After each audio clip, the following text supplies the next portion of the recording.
মাদ্রাসার পিছনে তাবিজ লটকানো আসল রহস্য কি?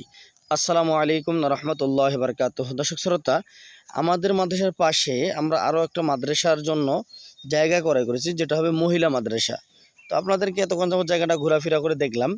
তো মাদ্রাসার পাশেই একটি গাছ রয়েছে।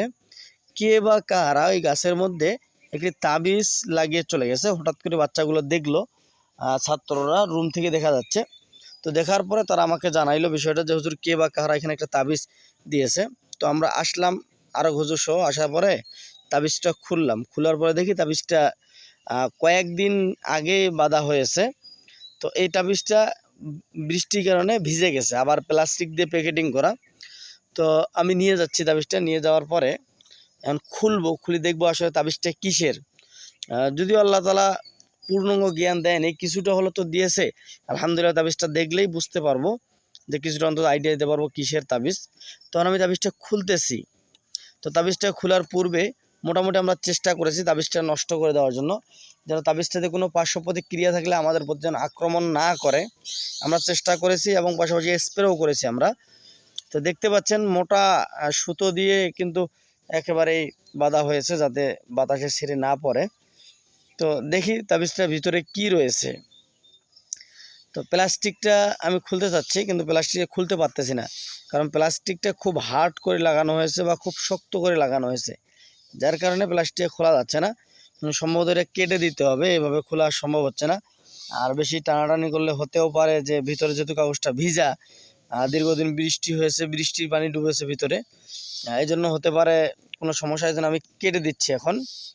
দেখি কাটার পরে তাবিজটা একটু খুলে দেখি, মানে আমি চেষ্টা করব তাবিজটা অক্ষতভাবে উদ্ধার করার, যেন আমি এবং আপনাদেরকে দেখাতে পারি যে তাবিজটা আসলে কিসের। যদি ছিঁড়ে যায় তাহলে তো আপনাদেরকে আমি পর্যাপ্তভাবে দেখাতে পারবো না। এই জন্য আমি চেষ্টা করতেছি ধীরে ধীরে একটু সময় নিয়ে তাবিজটা খোলা, যাতে সম্পূর্ণ তাবিজটা অক্ষত থাকে। তো আপনারা যদি জানতে চান তাবিজটা কিসের, তাহলে ভিডিওটা শেষ পর্যন্ত কন্টিনিউ করবেন। আর আপনাদের কাছে অনুরোধ, আপনারা কেউ এসে এখানে উল্টাপাল্টা কমেন্ট করবেন না, কারণ তাবিজ সম্পর্কে আমরা কেউ কিছু জানি না। আপনারা দেখলেন পাশে আসার সময় ছাত্ররা দাঁড়িয়েছিল বা ওস্তাদ দাঁড়িয়েছিল। তাবিজটা খোলা হচ্ছে, দেখি কিসের তাবিজ হতে পারে এটা। তাবিজটা খোলা যদিও কষ্টকর, তারপর আমরা হাল ছাড়বো না, কারণ তাবিজের ভিতরের রহস্য জানতে হলে আমাদেরকে তাবিজটা অক্ষতভাবে খুলতে হবে। মোটামুটি খোলা এক পর্যায়ে আমরা চলে এসেছি। আপনারা একটু ধৈর্য সহকারে ভিডিওতে দেখুন। খুব কষ্ট হয়ে যাচ্ছে, কেননা তাবিজটা দীর্ঘদিন যাবৎ পানিতে ভিজছে। ভিজার কারণে তাবিজটা খুলতে একটু কষ্ট হয়ে যাচ্ছে। তো তাবিজটা প্রায় খোলা শেষ, আলহামদুলিল্লাহ। এই তো খোলা শেষ হয়ে গেছে।